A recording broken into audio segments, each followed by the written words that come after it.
Well, good evening, everybody, and welcome to Chimney Rock Interpretive Association, better known as CREA, lecture series here tonight.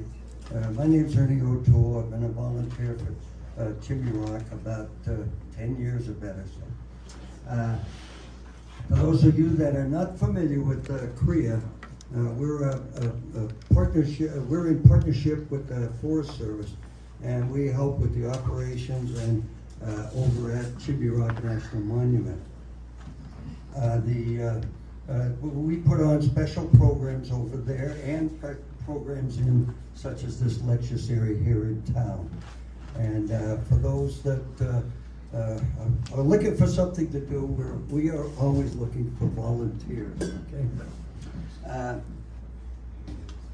We are in partnership with the Forest Service, and we do help in the day-to-day operations over at the site there too. We run the gift shop and so on and so forth like that. The lecture series here, we try to do several during the year. This year we've had kind of a bumper crop with this 3 lecture series on Chaco phenomena. But again, these lectures are free. But they don't come without cost. So again, we do have our donation box up there. So just consider that. And also, in future lectures, if you haven't done tonight, the Methodist Church would also like if you could bring some canned goods and prepackaged foodstuffs for their food pantry.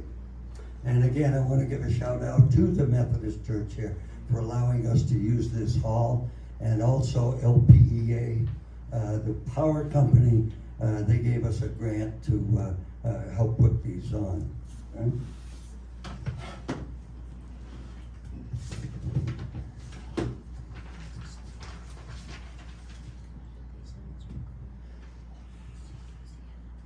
Is it working? Yeah. For future lectures, my partner down there is, please mute your phones.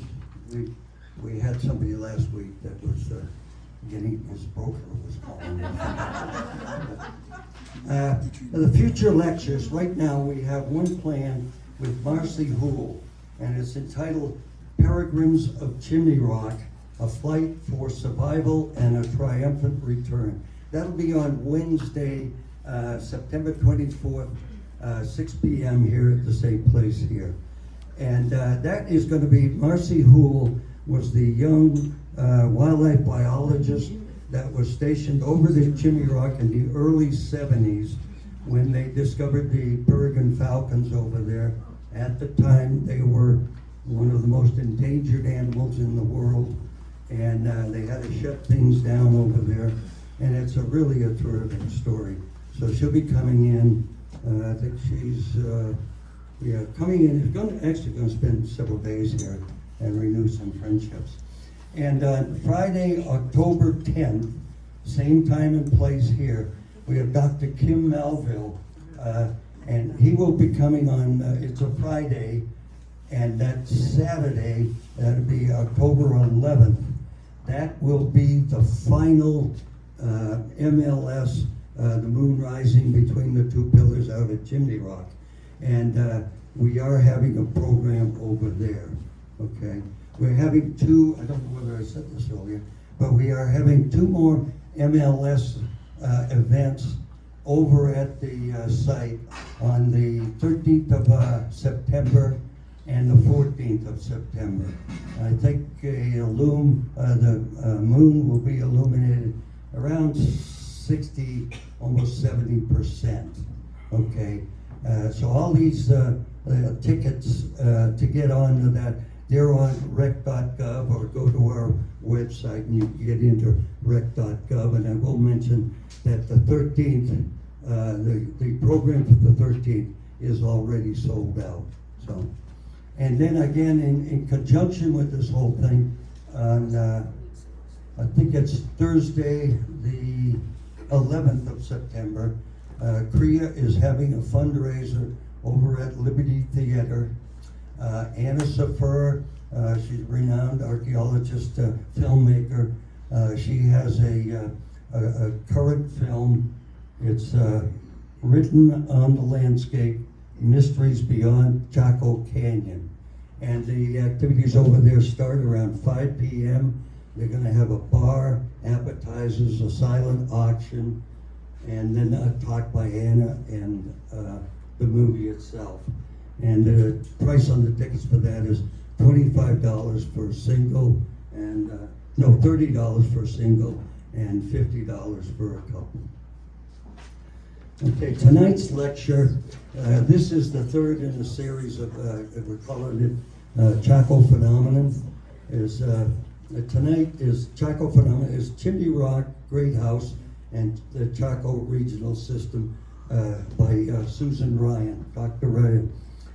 The other two will be available. We recorded them. They'll be on our website. You can also get them through YouTube and I think through our Facebook page.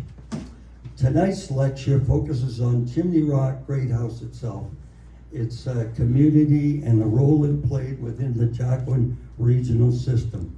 Dr. Ryan's presentation will highlight the broader implications of archaeological study in understanding community development and cultural identities. Susan C. Ryan, Dr. Ryan, has worked with Crow Canyon Archaeological Center over in Cortez since 1998. She is the Executive Vice President of the Research Institute. Susan aligns the center's mission with ongoing research initiatives pertaining to human behaviors in the past and present and human environmental studies. Her research interests include public archaeology, community formation and dissolution, the built environment, and the relevance of archaeological research to today's society. So let's welcome Susan for the talk. One more thing before I start. I've got to do my survey. So I'm going to pass this around. It's asking you how you heard about this and where did you travel from tonight. There's several options on where you heard, like posters or social media, newspaper, etc. And I would like everybody to mark where they heard about it. Thank you, Ernie. And I want to say thank you to all of you for coming out tonight. This is a really beautiful showing of people. Even in Cortez, we can't get this many people to come out, so this is great. As Ernie said, my name is Susan Ryan, and we have about 80 slides to get through tonight. And so some of this I'm going to go through fairly quickly, and we're going to do a summary of what Ernie already said, which is Chimney Rock and how it fits into the Chaco regional system. So let's go ahead and get started. Oh, and before I do, I just wanted to say a big shout out to Sue Fisher and also Howard Rowe. Howard took a bunch of photographs that I'm using in the slides tonight, and Sue came over to Crow Canyon last month and we had a great conversation about Chimney Rock. And just out of curiosity, how many of you in the audience are volunteers for CREA? Yes, oh, it's so great. All right, when I don't know something that's asked, I'm gonna point to all of you. So, there you go. All right, real briefly, I work for Crow Canyon Archaeological Center. We are a nonprofit organization in Cortez, Colorado, and we have a three-part mission, which is archaeological research, public education, and combining those two things with indigenous knowledge. We've been there since 1983, and our mission is to empower present and future generations by making the human past accessible and relevant through those three things. If you've ever gone through Cortez, you'll know that we're just a little bit north of the city proper. If you come by, let me know. I'd be happy to give you a tour. All right, acknowledgements. We have to do one. We acknowledge the Pueblo, Ute, Paiute, Dene, and Jicarilla Apache peoples on whose traditional homelands we work and reside. This research would not be possible without indigenous peoples in the past, present, and future. We respectfully recognize and honor ancestral and descendant indigenous communities for their contributions to all humankind. We bring light into the darkness of memory that these lands, waters, wildlife, and her descendants whole as a result of policies of removal, genocide, and displacement. We hold the disciplines of anthropology and archaeology accountable by taking a critical approach to our work that allows for difficult discourse and shifts our efforts to be inclusive, restorative, and just. Now, this research, this work that we're doing, why does it matter at the larger scale? So we're gonna go out to the 80,000-foot view before we dive into Chimney Rock and its community. We believe, and so does our Pueblo Advisory Group, that everybody's history matters. We also believe that possessing detailed knowledge about our shared humanity generates cultural understanding, empathy, and respect for others. We believe that this knowledge bolsters resilience and helps people make better decisions in their lives and their work, especially with our policyholders. We also believe that we can have appreciation for non-dominant ways of knowing, and that those ways of knowing can generate creative solutions for issues in the present and future. This is anthropology at its best. This is why we must do anthropology. All right, Pueblo groups today. I'm sure you've all heard people ask on your tours, where did they go? Did they just vanish? And so, of course they didn't just vanish. Many of you know that we have at least 19 federally recognized Pueblo groups in the state of New Mexico alone, and then 2 others outside of that. So 21 Pueblo groups today. Of those groups, the ones on the slide here that are also Pueblo and non-Pueblo claim affiliation to the Chimney Rock community. They are very much alive and well, and their ancestors are still present within the Chimney Rock community. All right, pop quiz. Why does archaeology matter? Why does archaeology matter? Gives you a vision to the past. It's a vision to the past. I'm gonna keep diving down on you, Ernie. Why does that matter? That we have a vision into the past. Now, if you don't know where you've been, you can't know where you're going. Okay, I like that. You don't know where you've been, you can't know where you're going. Why else is this relevant to you? Why does archaeology matter? Patterns repeat themselves over and over and over again. Patterns repeat themselves, and maybe we can learn from them. Yes? Why else? Anyone else? All right, I'm gonna give you a few things that I think too, but both of those were wonderful. Thank you for that. Anthropological insights into human behavior are guiding everything ever since we were humans, and will continue to guide everything from this point forward. So, I want to call your attention to a few topics that I will challenge you to turn on the news. Doesn't matter if it's a newspaper, the radio, the TV, internet. And you're going to find stories that have to do with these topics. These topics were very much present in the past, and they're very much present today, and they're not going away. So long as there's humans, we're going to have these types of situations to deal with. And one of the first ones that we can talk about is human-environment relationships. Meaning, we will always be in a simpatico relationship with the environment. And as the environment changes, we have to make decisions about how we're going to mediate what's going on with those changes. This was true for people that lived in the Chimney Rock community, which we'll talk about a little bit later. And it's absolutely true for now. We're in a drought. We're in a big drought. We just got a couple monsoon showers for the first time, and we should have had them in July, right? Early July. So there's things going on that we need to think about for how to navigate these changing climates, including wildfires, like the one that's just north of Dolores that we've been breathing in for over a month now. Interregional and social networks. This is what I call the Facebook of the past. How many of you are on Facebook? All right. So you are connected to people throughout the entire world.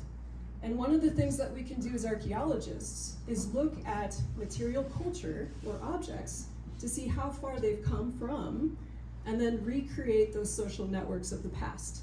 Not only can we recreate them, we can see how they've changed through time. Have you seen any news stories about social complexity, hierarchy, equality, or inequality? How many of you saw one today? Raise your hands. Yeah, probably all of you that looked at the news today saw one of these. Now this is interesting because we talk about hierarchy and we talk about the haves and the have-nots. And when we have a community like Chimney Rock, where there could be this potential Chacoan influence on a neighborhood that doesn't look Chaco at all, we start to talk about leadership, we start to talk about power dynamics, and we start to talk about who's in charge, and we'll come back to that. Have you heard any stories about migration lately? Raise your hands. Everybody in this room probably has. Okay, migrations happened a long time ago, they're still happening today, and there's a lot of social repercussions of those migrations. But in particular, we're going to take those migrations and talk mostly about identity formation tonight. And in particular, the Chaco migration up into this region. And we're also going to talk about the Guyana culture group. And we'll discuss that more in a minute. All right, so these are the 50,000 foot concepts that I want you to think about when someone asks you, why does archaeology matter? I want you to say, everything that happened in the past is still happening today and is going to keep happening in the future. We can learn from the past to make better decisions going forward. We need to learn from it. And if we don't, we're ignoring a huge part of what will help us. You had GB and Tori give you the last 2 lectures. How many of you came to those? All right, so now I can really do some pop quizzes. This is great. So we're just gonna do a brief review on Chaco and the regional system in case you weren't in attendance on those 2 talks. So we're gonna do Chaco Canyon, a brief introduction to something monumental. First question, what was Chaco all about? What was going on in Chaco? Astronomy and trade. Astronomy and trade, thank you. What else? What's happening in Chaco? A lot of building. Lots of construction, a whole lot of construction. Agriculture. Agriculture. What else? Why is it even there? Hierarchies were developed that we still don't fully understand. Thank you. Hierarchy for sure. Anything else? Is it different? Is it different than anything else you've seen? Especially in scale, right? All right, so these are the things that archaeologists talk about the most when we think about Chaco Canyon proper.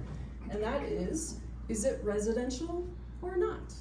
Is it a place where pilgrimages are performed and people just come and hang out and then go back home?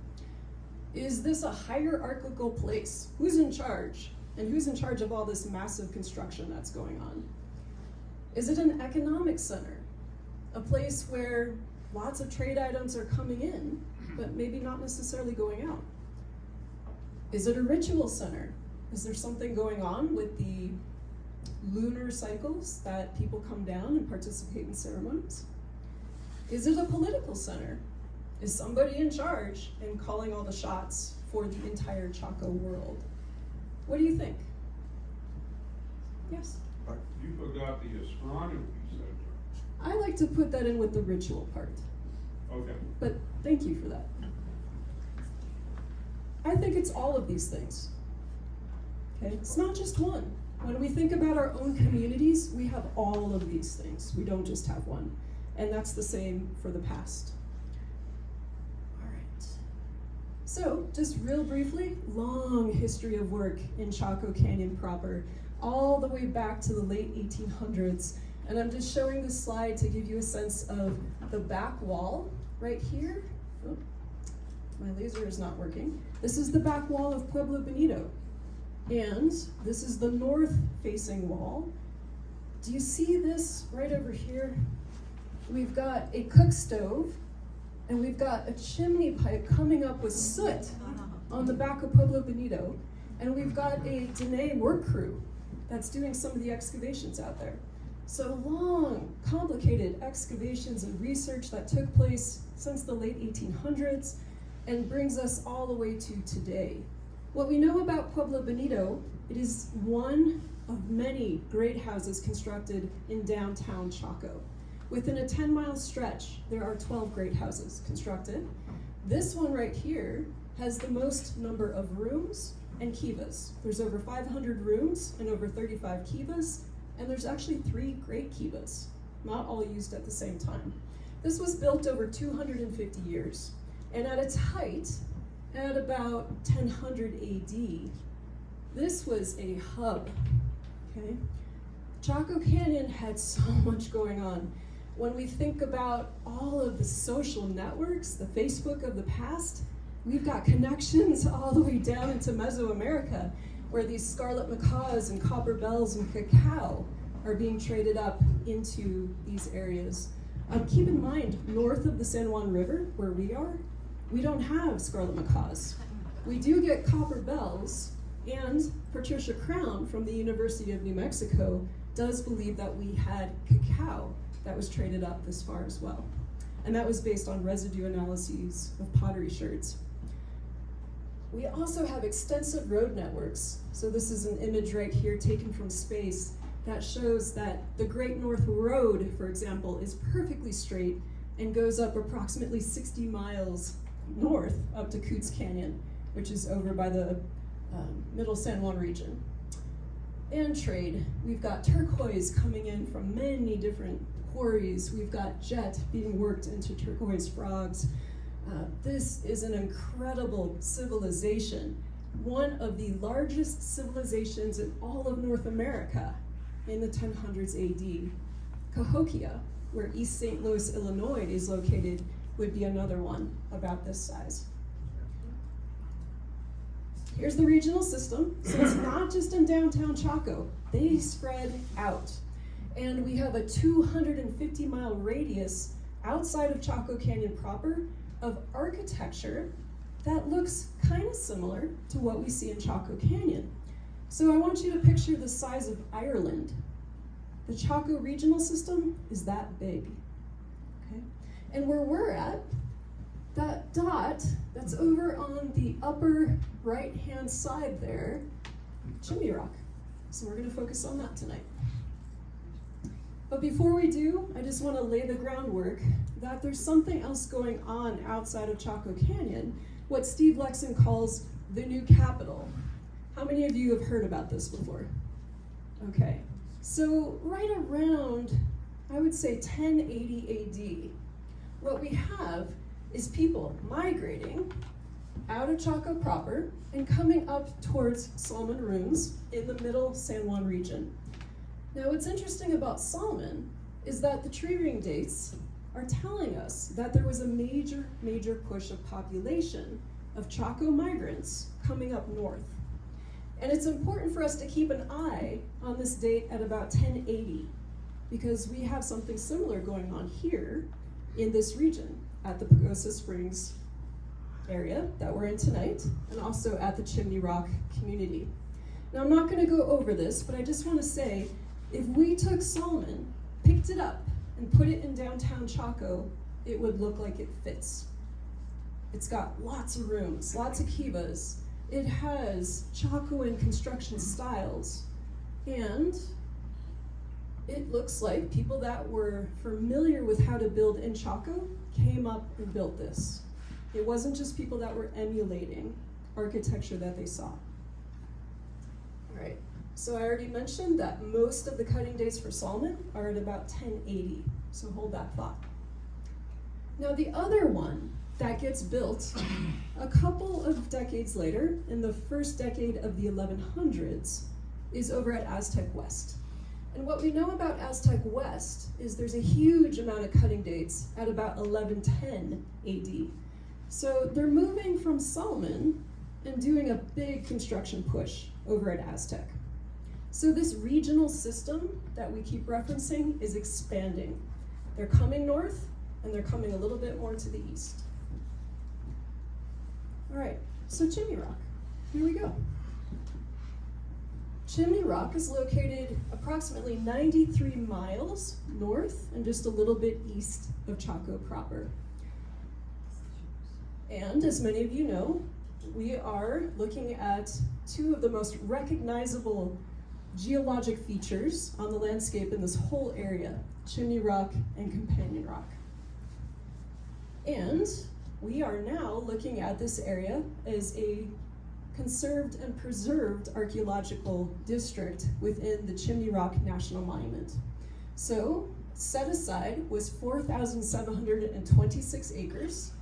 Back in 1903, President Theodore Roosevelt created the San Juan National Forest. So there was some protections for the natural and cultural resources. But it wasn't until the Antiquities Act of 1906 that allowed presidents to unilaterally create national monuments. And they could be cultural, they could be natural monuments, so long as they had some kind of scientific purpose. And Chimney Rock was designated a national monument by President Barack Obama in 2012.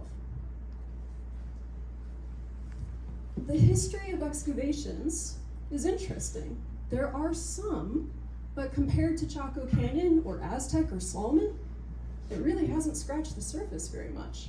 So we're talking about excavations that go back to the 1920s with Jean Allard Jensen, and he was the curator of archaeology and ethnology at the Colorado State Historical and Natural History Society. And he worked with a fellow by the name of Frank Roberts, and they were working on excavating parts of Chimney Rock in the community from 1922 to 1926.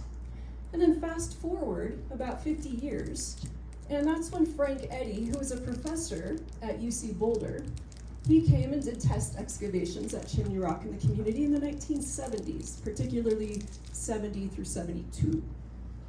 And then Chimney Rock Great House was also re-examined by people from UC Boulder, particularly Steve Lexon and Brenda Todd, and also a whole group of graduate students that ended on going up into teaching careers for the most part. And that was back in 2009. So just to give you a little bit more of a sense of what they were focused on throughout the time periods, Jensen and Roberts were interested in documenting the architecture. They understood that they had to develop a culture history for the area, meaning what does this even date to? How long were people living in the community? Who are these people? So these are some of the questions they were looking at and building a chronology for the community. And then Eddy came in from 70 to 72, and he wanted to sort out more of the chronology and refine it so that he was looking more at pottery styles and architecture and how they changed through time. And he also tested a particular structure called the guardhouse, which we'll talk about in a moment. And then Steve Lexon came back and he said, we don't have a whole lot of tree ring dates. So he wanted to go back into the fill of Chimney Rock Pueblo, the great house itself, to see if they could harvest additional tree ring dates, which they did. And he also was looking to refine Chaco and its connection to Chimney Rock. And what's interesting to me is this concept of Chaco and how Chaco-ness architecture has been the focus of archaeological investigations for over 100 years now. And I have to say, we haven't really advanced our thinking a whole lot compared to the folks that were doing it decades and decades ago. We're still asking the same questions, and we're coming up with a lot of the same answers. All right, so just to give you a very quick understanding of the culture history of the region, we know that folks were migrating down the Pine River to the junction with the San Juan River, which is now in the area of present-day Navajo Dam. And this is taking place earlier than the Great House itself. By 8950, there is a pretty healthy Pueblo II period community. And so we're looking at a group of people that moved in. It's not just a group of people though. We're talking about a community of people that are creating villages in the region. And then we have Chaco migrants moving in by about 1050. And that's true for most of the region. Now, many of you know there are 8 different villages that have been mapped as part of the Chimney Rock community. And 7 of these villages are located on the east side of the Piedra River. and Peterson is on the west. North Piedra Ravine and South Piedra are in the Piedra River Valley. East Slope, Stolsteimer, and Pyramid Mountain are in the Stolsteimer Creek Valley. We know that there are structures associated with all of these villages, and archaeologists did their best to try and map those structures based on the surface architecture without necessarily disturbing the ground. So I have to say, with the advent of LiDAR, we are able to go back in and actually look for additional structures that could have been missed during the initial survey or mapping. And I'm going to show you a LiDAR image, which many of you probably haven't seen because I just saw it for the first time. But here's just a view of Pyramid Mountain first. We're talking about an area that would be really far removed from the sources of water. We're talking up to 2 miles to go and fetch your water. So there's a very good reason why people are positioning themselves on this landscape in that high area. What do you all think about that? Why would you position yourself that high up? Defense? It's warmer than in the valleys. Good point. Cold air sinks, warm air You also rises. probably have a little bit longer growing season You do, for sure. because the sun is direct up at the high altitude. Yes, longer growing season. And we know that these folks are farmers growing corn, beans, and squash. We also know that corn in this area needs about 120 days of frost-free growing in order to mature. So they have to find locations that allow for corn to reach maturity. Are they year-round residences? Are they ceremonial? Are they defensive? Are they places for sky watchers? Yes to all of this, right? We don't know exactly, but yes, all those things are very likely. And Peterson Ridge, so west of Piedra River, up on a cliff. And what's really kind of neat about this is they have really interesting views up there too.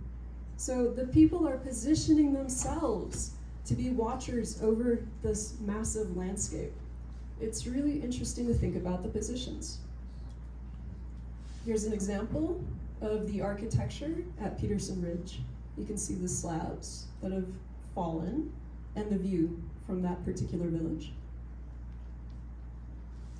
And only the High Mesa Village has Chaco architecture that we know of, right? Because not all of the villages have been tested, but as far as we know, the only Chaco influence that we see is on the High Mesa. So this gets us to something really interesting, which goes back to the slide about identity. How many of you have heard of a community of practice before? What was that? A community of practice. Does this sound familiar? Okay, let's start with this example. How many of you make your own pie crusts from scratch? Good, about half of you. Excellent. All right, here's the big questions. How many of you in your recipes are butter people? Raise your hands. Excellent. How many of you are lard people? Oh, you're in the minority. Okay, how many of you are Crisco people? No one? I grew up as a Crisco person. 2? Okay, there's 2 of us. All right, this is a community of practice. There's butter people, lard people, and Crisco people. And if I may ask you, how did you learn how to make your pie crust? From my mother. From your mother. How many of you learned from a family member? I did. Yeah, almost all of us. Yes, there's Betty Crocker, and now there's the internet. So that's a little bit of a different community of practice. But the point being is most of us learn how to make things from people who teach us that are usually part of our family group or community. What that means is that you have an identity that is traceable. So if the butter people migrated from Chaco up to Pagosa, and we're used to only seeing the lard people up in Pagosa, and all of a sudden butter people show up, we can track them. Anything that's made by a human, we can track. So I want you to think about even how you tie bows on your shoes. Have you ever watched someone tie their shoes in a bow and you're like, whoa, how did you do that? That's totally different than the way I tie my bow. Have you ever had that realization? That's a different community of practice. They learn differently, okay? So whether someone is making pottery with a particular recipe, architecture with a certain mortar joint, whether they are creating axes with a certain look to them, these are all communities of practice that we can trace. So archaeologists are very lucky this way. So let's take a look. We have the Chaco culture group, and we have what we're calling the Gallina culture group. Gallina are fascinating because where we have typically more of architecture and belongings, and by the way, I'll use belongings as a word for artifacts, belongings and architecture that looks more like what we see associated with Mesa Verde, we've got this Gallina group hanging out over here in this region that looks really different than everybody else that's over to the west and even to the south. And the reasons they look different are because from about 1100 to 1300, when over to the west, people are building full-blown masonry towers and full-blown architectural kivas, fully lined with masonry. And they are building in alcove sites like Cliff Palace, for example. We've got something totally different going on here. The Gallina have chosen to stick it out with what we call pit house architecture. And I'll show you some examples of this. The other thing that they're doing that's different is they're producing grayware pottery with a conical bottom. Whereas if you go to the west, in the Mesa Verde area, you've got a flat bottom. It's not tapered like that.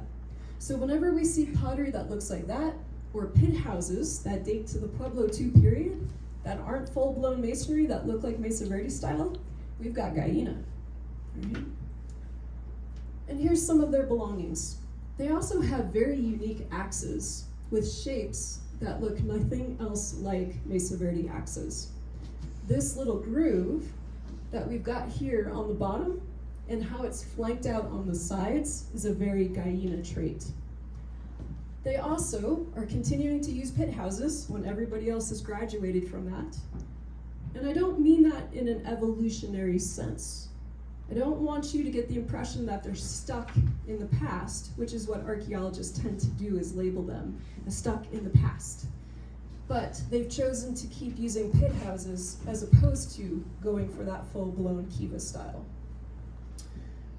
And they are not isolated. So one of the things that archaeologists like to tell you is that they're so isolated, and that's why they didn't join the club of the architecture that we see to the west, or the pottery that we necessarily see to the west. This is a slide that shows a map of non-local pottery traded into this region, and it shows you where that pottery is coming from. Going back to that slide where I showed you social networks, the Facebook of the past, these folks are plugged in. Do not let anyone tell you otherwise. They have connections all over the place. And they are fully to the point where they can say, hey, I want to get some redware in here. And so they send for it, and it comes in. They know that there's different people out there that's creating the redware, but they're still keeping their traditions because they have their own community of practice. They are their own community of practice, and they're sticking to it, right? All right, so here's an example of one of these pit houses, unexcavated, and you can see some of the rubble that's outlining the circle of the pit house there. And it's also called a crater house. You may have heard that term too. Another example of a rubble bump. They're midden. Everybody knows that's the refuse, right? Okay, so let's take a look at a few architectural examples around the Chimney Rock community where the arrow is pointing to. That just shows us where we're about to go next and where the pictures are taken from. So this is an example of a pit house. What's really neat about this architecture and this community of practice is that there are irregular shaped stones. They're not completely shaped, they're not all uniform. And we've got these incredibly thick walls. If I was walking around to the west of here, I would see those walls that were circular above ground and that thick, and I would think that's a tower. That's how I would have mapped that if this was located 50 miles to the west of here. But no, this is a pit house. Oval in shape, above ground, and it even has some antechamber rooms off to the side of it that were used for work areas. And here is a map. So room 1, which is on the upper right, has groundstone, manos and metates, that were found in that particular room.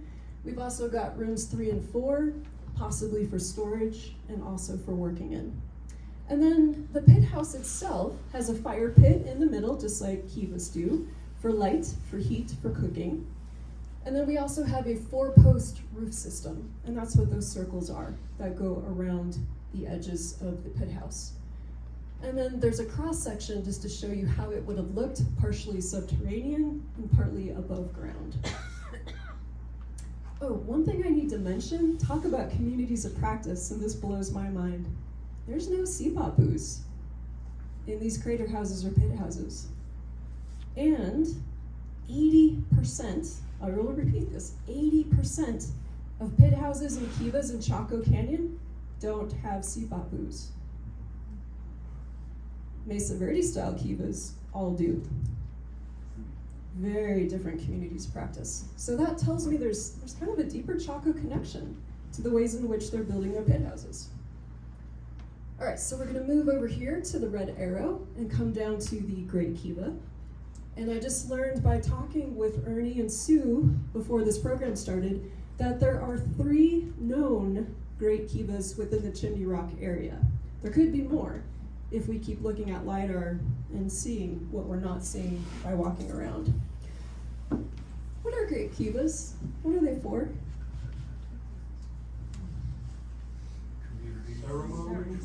Yeah, ceremony, community. Yes, we love to call these the architecture of social integration. Whenever you have a large population coming together and you have migrants that are coming into your community of many different communities of practice and backgrounds and ethnicities and perhaps even languages, you need to have a way to bring everybody together and to have social cohesion. So can you think of examples of public architecture in Pagosa Springs that brings people together? Church, yeah, exactly. Where we are right now, and this gathering of people tonight, this is a public architecture building. We're all joining together from different backgrounds, and we're doing a form of social cohesion tonight. Right? So this building has a hearth that's in the middle there.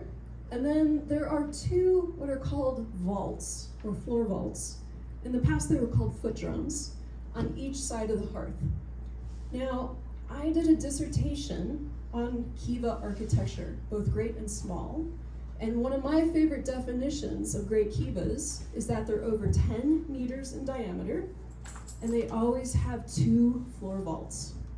So if you see a kiva that only has a singular floor vault, I do not call that a great kiva. It has to have 2. They're bilaterally symmetrical on the east and west sides. All right, now this one's really interesting too, because we were talking earlier about how was it roofed? Was it roofed? And what's fascinating is that this is positioned on bedrock, which makes it really hard to dig into the ground to lay post holes. So it is speculated, there's 1 or 2 hypotheses out there. One is that this actually had taller walls and had a roof up higher, probably flat going across the top, and perhaps those items were recycled out. Some of the masonry was used in other places, the wood was recycled. The other hypothesis is that it was always open air, which is a little bit tricky for me because we normally don't see roofless great kivas until the very late 1200s. Okay, and this one dates much earlier to the Pueblo II period. Yeah. it does lack a ventilation system, or at least the way it was reconstructed, it lacks a ventilation system. Thank you for saying that. So it lacks a ventilation system, and the way it was reconstructed could have something to do with that, right? So we know that because this site is open to public and public interpretation and educational interpretation, there is stabilization work that has been done, and sometimes that doesn't always match the actual archaeology footprint. Yeah. So you agree with Dr. Eddy, when he was the one that really did the excavation of the Great Fever. So do you agree with the fact that the center, what are you calling that? The center of the structure, the hearth? The heart, yeah. Yeah. That there was never any fire? No, I believe there was, and I'm going to throw something out radical to all of you, and you can boo and hiss me off the stage. But if we take a look at all of these numbered areas that go around the interior of the bench, I think those are post holes. How do y'all think about that? So I think those are post holes where there could have been wood placed directly onto the bedrock and then went up to create a roof. Yeah. Who knows? Okay. All right, now we're going to move up to Ridge House real quick. And this differs from the pit house in that the walls are taller. And we have a roof that's flat that goes across the top of these. They're a little bit larger also. So the hypothesis is that perhaps they housed an extended family, not just a nuclear family, as we like to think of it in a Western concept. All right, and here's the floor plan. So you can see that all of these also have hearths. There's some post holes that are visible, especially in room 4. We have ventilation systems that come in from the outside to bring fresh air into the structure. And then we've got rooms on the backside that are used for storage and also for work. All right, the Great House. Here we go. As many of you know, the trail to get there is really interesting. It is narrow and it goes up, up, up. This is not an easy thing to get to. You have to be very intentional to climb up to the Great House. And on the way to the Great House, a building was built that would have obstructed the trail or the path that goes up to the Great House proper. This is called the Guard House, and this was drawn by Jensen in 1922. And what's interesting about this guard house is it has a typical kiva shape with a hearth in the middle and a little bit of a southern recess over here off to the edge. And it was above ground and enclosed by a square room, mostly because it was constructed on bedrock. So you have to go up and you have to build a square around it in order to stabilize the structure. Now, people would have had to have gone through here in order to keep moving up the hill towards the Great House. Many of you know that the famous bear effigy was recovered from this particular structure. Here's what remains of the guardhouse as we walk through it. And then we're on top of the world once we get up. This is a video I took last year of the stunning views from the Great House. And I don't know of any other great houses in the Chaco world that have this view. None. This is it. You can see everything. If you are a watcher of lunar events, of solar events, if you're a watcher of signaling stations, if you're a watcher of weather, if you're a watcher of how the aspens change and the rabbit brush comes on, the birds migrating, this is the place to be, because you know what's happening in the world and then can report back. Right? Here's that LiDAR image. So we have a postdoc at Crow Canyon, Dr. Katie Williams, and she was able to create this image for me by using USGS, United States Geologic Survey, publicly available LiDAR that was published in 2016. Now, it's really hard to process that data that's publicly available. So it's not like we can just turn it on and get this image. This goes through a series of filters so that we can see the archaeology pop in the image. And one of the things I want to point out to you are that we've got a trail. Oh, sorry, my clicker doesn't work. I keep trying that. We've got the trail coming up right here. We've got the parking lot. And then we start walking up the ridge line, down this way, and we eventually get out towards Great House architecture. These are part of the pinnacles, okay, the geologic formations right here, Chimney Rock and Companion Rock.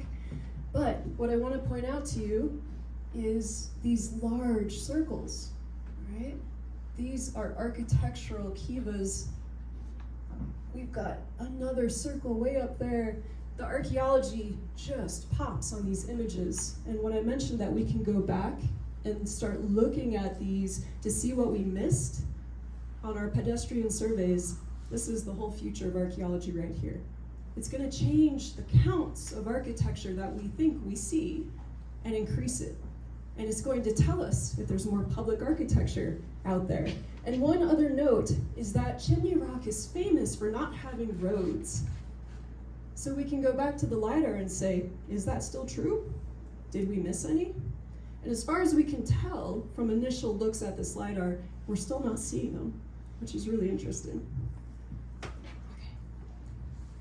All right, so the Great House was built on the north side of the mesa, closest to the two pinnacles. And of course, this is very intentional, as many of you know. We'll come back to that in a second.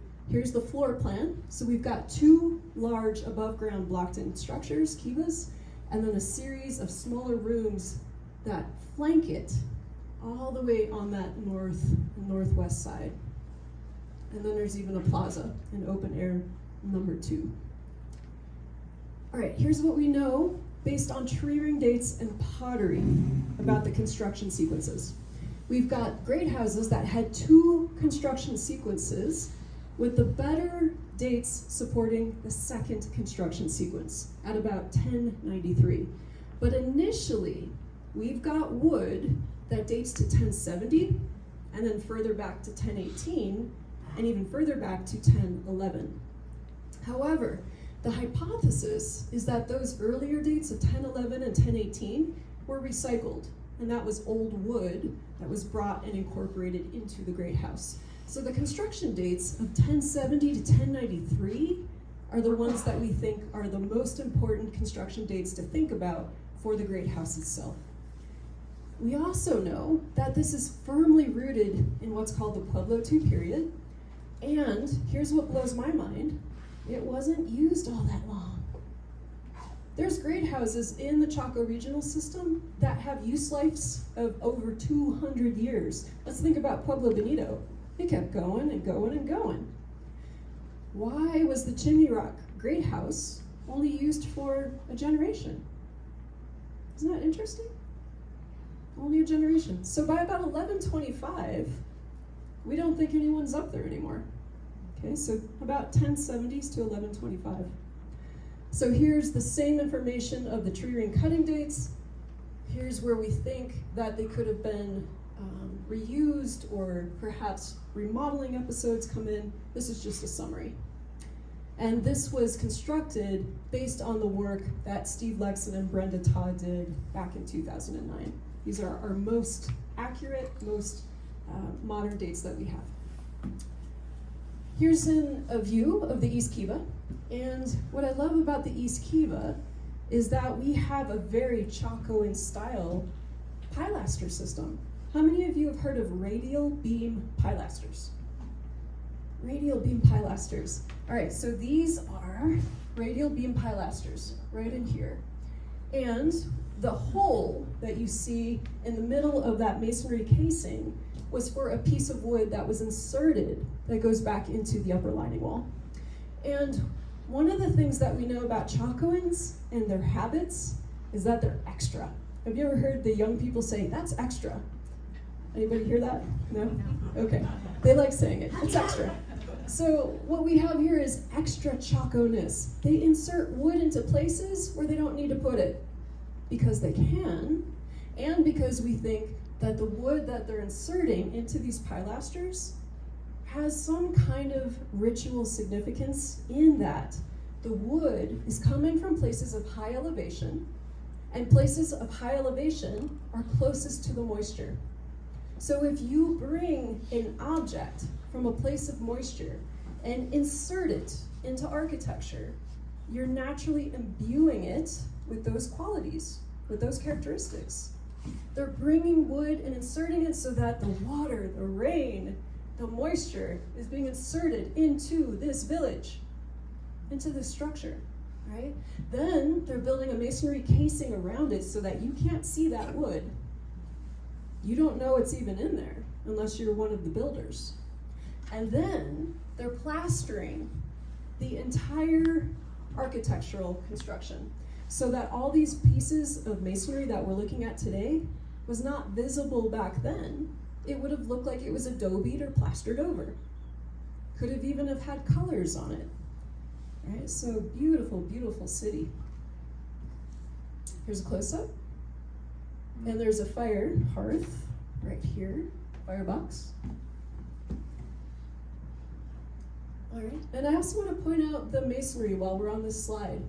How many of you have heard of a core and veneer architectural style? All right, cool, good. So Chaco world, another Chaco characteristic, I want you to think about a peanut butter and jelly sandwich. What are you envisioning? Crunchy or smooth peanut butter? Crunchy. How many are crunchy? Raise your hands. All right. How many are envisioning peach jam? Oh, hey, all right. That's usually the last one that people envision. Grape, strawberry, raspberry, those are the favorites. All right, so now that we have that image in our mind, I want you to imagine core and veneer attached to the peanut butter and jelly sandwich. So the outside faces of your bread are the veneer, nice and smooth, all right?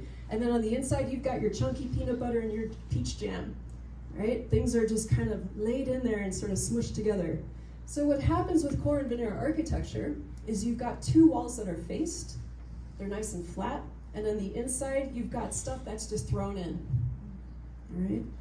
So there's also another kind of Chaco architecture that I like to call coursed and veneer, meaning the inside isn't just willy-nilly, isn't just the crunchy stuff and the jam, but it's actually laid intentionally on the inside too, nice and flat stones. So in this particular case, what we're looking at here is banded masonry, meaning that sometimes they have a row of thick stones followed by a row of thin stones and then thick, and it's creating this beautiful pattern. And the mortar joints in between these stones is really, really small. The Chacoans love to have small mortar joints or none at all. So this is a very, very nice looking Chaco style kiva.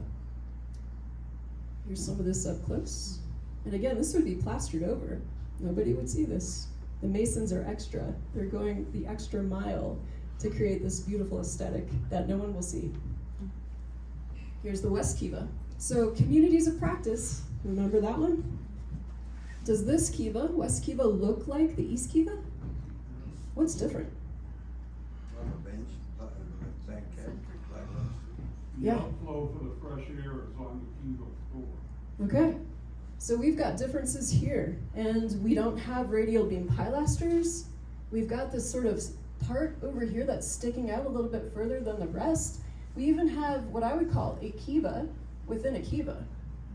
There's probably some kind of remodeling going on here. At some point, they created another interior bench. And then it is enclosed by a square wall. These little side corners would have been filled in with construction fill. You wouldn't have seen those. Another view of the West Kiva.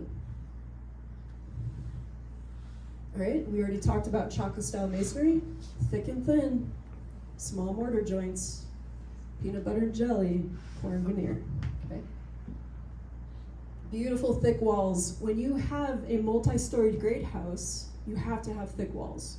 The more stories you put on the previous floor, the walls have to be thick, especially your ground story floor. It is supporting the weight of everything above it. So next time you're at Pueblo Bonito, I want you to look at the thickness of the walls as they go up So it looks almost like a stair step. The first story, thickest walls. Second story, a little less thick. Third story, a little less thick, and so on and so forth to get up to the top. Here we've got beautiful coursing. This is banded, okay, very Chaco looking. And then this little area right here, as many of you know, there's some intact plaster that is in this section underneath these pieces of modern wood. And then a beautiful abutment. So one of the things that I like to teach my field school students is that when something is built at the same time, if you take your fingers and interlock them, these are bonded walls. Okay, they have tie stones that all fit together. But when you have an abutment, where you have a seam, just like this one right here, that vertical seam, you know that there is an episode where they started and stopped. And it could be immediately, or it could be that it's decades later. We would need tree ring dates to really uncover that. All right, let's talk about the magic. We are on top of the world, and this is where all the lunar and solar events can be witnessed. And we think that this has something to do with it. How many of you have seen this feature, the stone basin? Awesome. All right, what we know about this basin is that it probably predates the Pueblo II period, and it probably predates the Great House. There is a wall, a masonry wall, that was surrounding this basin right here. We don't know necessarily how many courses tall the structure was. We don't really know if it was roofed or what it looked like, but we do think that this basin, especially on the summer solstice sunrise, when you're standing right there and the sun comes up on that solstice, it's coming up along those 3 north wall rooms of the Great House. So it's possible, as people stood here and imagined where to construct the Great House and what position to put it at, they were using the summer solstice to guide their architecture. That's one hypothesis. There's also a bunch of these in Chaco Canyon. So when we think about migrants moving up and communities of practice, it is very intentional that they put this stone feature into the ground, just like they did at Chaco Canyon. And we believe there's about 20 of these recorded in downtown Chaco. All right, the standstill. We are in it. How excited. How many of you have gotten a chance to actually be up on top for a major lunar standstill? All right, excellent. I was lucky enough to be up there when the fire tower was still there and got to see the last cycle. And that was one of the most special days of my entire life, to be there for that. So as you know, many of you know in this room, every 18.6 years, we have the moon that is basically rising on the northernmost aspect of the horizon. And this happens for a period of about 2 years, where it kind of hangs out on this northernmost side of the horizon. And we're just about exiting this current cycle that we're in right now, and it will start to slowly then make its way, the rises, back to the south. And it will get to a position on the south horizon in about half that time, and then start moving backwards towards the north again. So we believe that the folks that are living up at the Great House are very much dialed into this. And we know that one of the tree ring dates at 1276 is perfectly aligned with a major lunar standstill year. Very cool. They're watching this, and they're probably reporting back to Chaco. The other thing that I actually looked up that I didn't know was that this lunar standstill affects tides. It affects the timing of the tides, the height of the tides, the range, the expanse of the tides. So this doesn't even just necessarily affect our understanding of time. It has a physical effect on planet Earth. All right. So again, we've got the 1070 tree ring date, and then we also have another one at 1077 linked to the major lunar cycle.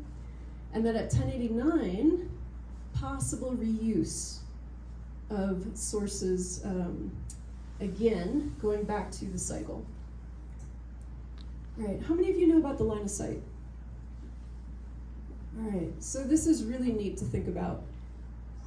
When we talk about social networks and communication in particular, some of the early excavations revealed a thermal feature over on that northern portion over by the spires. And it was a huge signaling area. If we lit a fire in that hearth over there, we could then see that hearth all the way to a place called Burnt Mesa, which is a little bit further down. And then from Burnt Mesa, if we lit another hearth fire, we could signal down to Huerfano Mountain. If they lit a fire, they could signal all the way to Pueblo Alto in downtown Chaco. So we're talking about very little effort for communication across a huge span of 93 miles. So if something's going on at Chimney Rock, particularly some kind of cycle event, they can absolutely inform people down in Chaco Canyon proper within a matter of minutes. That's fascinating.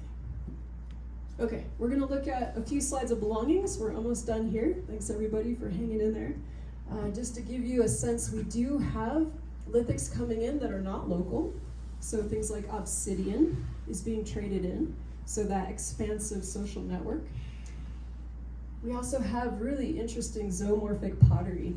So examples of a fish.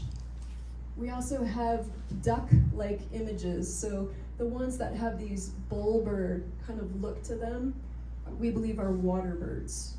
Okay, so again, that water is symbolic. You've got to imbue everything in life with water. Turquoise, the color is water. Those trees and pilasters are water. Manos and metates, beautiful trough metates that would last many, many generations. You can't move them. You don't want to take them with you. They're heavy, but they will last a very long time. Pottery, not just gray wares, but black on white. And I love this one over here that looks like a pumpkin or some kind of squash or gourd. We also have other gourd shapes. So when you think about bottleneck gourds, that's an example right here and here. And when you think about it, I like to call it America's first Tupperware gourds. They're lightweight, they hold water, you can store things in them. It's not unusual to see pottery come into play at about 500 AD, and then for them to create pottery shapes like gourds, because gourds were their predecessors for containers. And then we also have feather boxes, which are these examples right here. And then feather holders. This is a really interesting belonging in that we know that there's 11 recovered from Chimney Rock. There's 2 that were found in Pueblo Bonito, and 2 from unknown site near Chimney Rock, probably the result of some kind of unscientific excavation work. And then there's 2 from Wallace. How many of you know about Wallace? Over near the Mesa Verde region. Okay, so in the Lakeview group, that's just outside of Cortez proper, the work by Bruce and Cindy Bradley at the Wallace Ruin uncovered this one here. Now what's really interesting about the Wallace feather holder compared to the others is that the Wallace one was constructed with different clay than the ones up above it. So the clay is similar from Chimney Rock and Chaco, but Wallace is using clay from nearby, right? So that again gives us a really interesting sense of community of practice and people that know what these should look like, but they're using local materials to do it. Ornaments, turquoise, water. We've got shell representing water. Shell bracelets, glycymerous shell. We've got olivella shell, mother of pearl. So beautiful ornaments, cloud blowers or pipes. And then depopulation at about 1125 AD. We know they didn't vanish, even though the public may like to ask you questions about that. They're very much alive and well.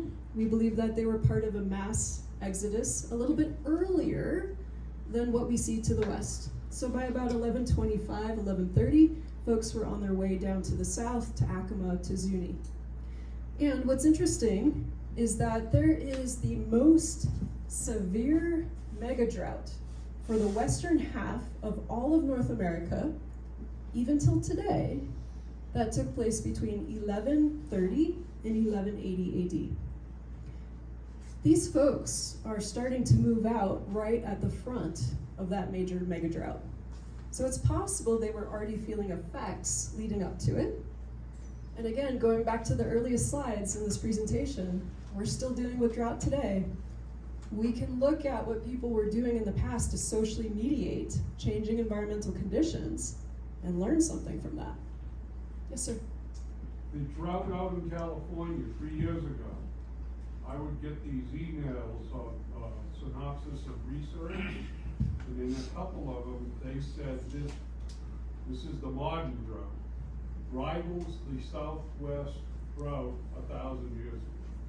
Yeah, so this is 50 years worth, the one back then, 1130 to 1180. And if ours keeps going, yes, it will rival it. All right. Thank you, everyone. Thanks for hanging in there.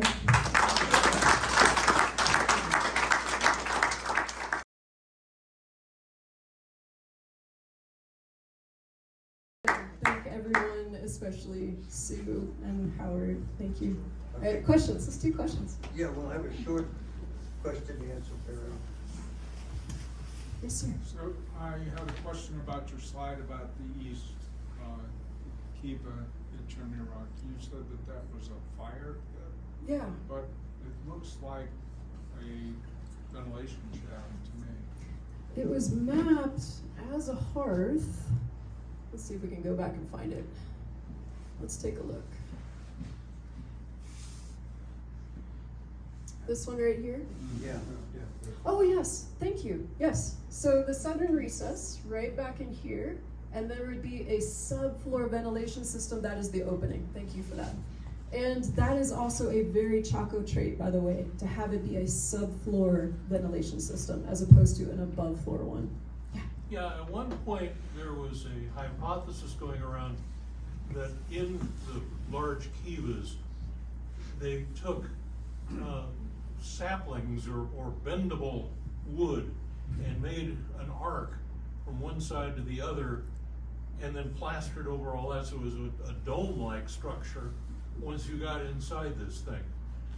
Am I remembering that correctly, or has that been authenticated or denied, or where are we at on that? Yeah, Howard, you're spot on. So that's what we call wainscoting. And that is, like you just said, right at the bench level, there are branches that are inserted into the bench surface, and then they start to arc up. And based on data collection that I've looked at in those structures, they are rare. I think at Solomon, there's a situation where between that bench thing and the wall, there's like a gap that runs the full length of the thing. Am I right? Yeah, okay. Yeah, exactly. And Yeah. there are also indications of a structure that has this at Aztec as well. Oh, okay. Yeah, and so it's part of the Chaco world, and it's only constructed until the end of the Pueblo II period. By Pueblo III, you will never see that constructed again. And I'm right, you'd see a normal kiva from outside, you'd go down in this thing and suddenly you're in a dome-shaped Yes. room. Yes, and many of you know about the cribbed roofing and how it also creates that beehive shape on the inside. So one of the metaphors is, imagine the masonry part is being like a bowl, and then the roof part being like a basket inserted on the top of it. Now, and when the logs that go into the pilasters, and they were different species of wood, weren't they? You know, we would have to have those wood samples to know exactly what those species were. And But I thought one time when Steve Lexon was visiting, and we were up there. And you he all was can talking- correct me if I'm wrong, but my understanding is that wood was not intact when the 2009 excavations took place, that was removed back in the day. So unfortunately, the tree ring dating in the 1920s wasn't happening from Jensen's excavations, Jensen's and Robert's excavation. And we have to say it's kind of ironic because he was actually part of a beam expedition to help collect wood around the Southwest, but yet the wood from Chimney Rock proper wasn't saved or analyzed back then. Yeah, but he was not specifically talking about that. East Kiva there. He was saying other places. Yes, and there, oh, And that goes in line with what you were saying You know- about bringing something from someplace else. yeah, and one thing we didn't even touch on, which is so important to this village, is that this area could have been one of the major places where timber was harvested and then floated down the San Juan River, exiting out around Solomon, and then taken down into Chaco proper. So there's a way that archaeologists can look at wood and do strontium isotope analyses to match the water source of where a tree grew up compared to where it ended up. And what we know is that there are pieces of wood in Chaco that are coming from the San Juan Mountains. And it's possible they're coming from up here at the Chimney Rock community. Yes? I've always wondered, because the construction dates that we talk about for the pit house in the Mesa Village and the Kiva are similar, particularly on the western part of the Great House. And just in my mind, I wonder if there's something social, cultural going on, like, are the village people in the Mesa Village involved with the construction of the Great House? And I mean, we probably don't have answers, but it's just something that's been in my head when I've talked about the dates on these structures. Yeah, good observation. And I think the community of practice argument might be the only way we can to really dissect that and think about it. But you're right, we don't really know. And what's interesting too is that this great house is here, but that Guyana cultural tradition of architecture still stays intact even after this influences within the community. So it's not like everybody's just all of a sudden changing that community of practice. They're sticking with it. And there's different groups moving in. We can see different signatures in the architecture. So don't for a second think this is a singular group even within the Guyana parts of the architecture. I've got a couple of questions, and one is the pilasters, okay? Mm-hmm. And you said they were mortared over, so they are not roof supports. Correct. Okay. Yeah, that's a misnomer. So the pilasters that are radial beam pilasters are what I call short and squat. Yeah. Right? They are not the columnar pilasters that are pier pilasters like we see in Mesa Verde style kivas. These are short. So to have a cribbed roof sitting on these little short squat things isn't gonna work. And almost always when you see radial beam pilasters, you have a flat roof going across the top, and those pilasters are actually symbolic divisions of space within the structure. The second question is on the Ridge House, you see, and our core curriculum has a reference in there that when Eddie was here, 1970 to 72, he thought there was a second story to the middle kiva because there were two things he picked up on. And one was the fact that he found ladder grooves at the bottom, okay? And then he noticed that the fact that there were so many rocks around it. Now, do you agree with that? I subscribe to the Steve Lexon theory of bumps, and I'll tell you what that is. When you have a small bump that is a single story, it is usually waist high, the rubble is Yeah. waist high or down. When you have multiple stories and you walk up to a rubble bump and it's waist high or higher, you've got pretty much a great house on your hands, or a tower. So that's my litmus test. Okay. So using that, what do you think? Well, there are significant rock piles out there, okay? And we don't know during the stabilization, back in the day, I don't know exactly, but they probably move things around. But the big question that I have, and I've been involved in the MLS, is that a second story would actually bring you up to where you could see the two pinnacles. So was this the cheap seats? Or the locals or the Chimney Rockers? My understanding is that no, it's not the cheap seats, because you can see the summer solstice coming up that direction from that vantage point. So we could have, I don't want to go too far in the weeds with this because I can't, prove this in any way, shape, or form. But when we think about moieties, let's say winter people, summer people, we have a potential possibility for that area right there to be some summer people that are keeping an eye on that solstice sunrise. And you brought up the summer solstice, but Vesa Melville, who will be here, he basically said that the south wall aligns with the 1054 supernova. Yeah, that was definitely most visible in the morning sky. Yeah, Yeah, so, and that was from the astronomical site, the basin. yeah. So that would be the So- Taurus Crab Nebula. They didn't tell Bubba to go out there and throw a spear. Bubba was specialized in ritual calendrical system analyses. Yes, sir. Am I remembering correctly that Douglas actually started publishing and developed dendrochronology in 1925? 27. 27? Yes. So it was a couple of years after Roberts and Jensen were here. Yes, exactly. So he was A.E. Douglas, an astronomer out of University of Arizona, who was studying sunspots and was making the correlation between tree rings and sunspot events. And then that led to this amazing chronological development for Southwest archaeology. But it took a while for people to find all the pieces of wood that would have crossover rings in order to match them up to get a full chronology going all the way back. So there were beam expeditions across the entire Southwest in order to complete this chronology, this key. And once it was completed, it was after Jensen and Roberts were excavating here for the first time. But in other places, wood would have been stockpiled.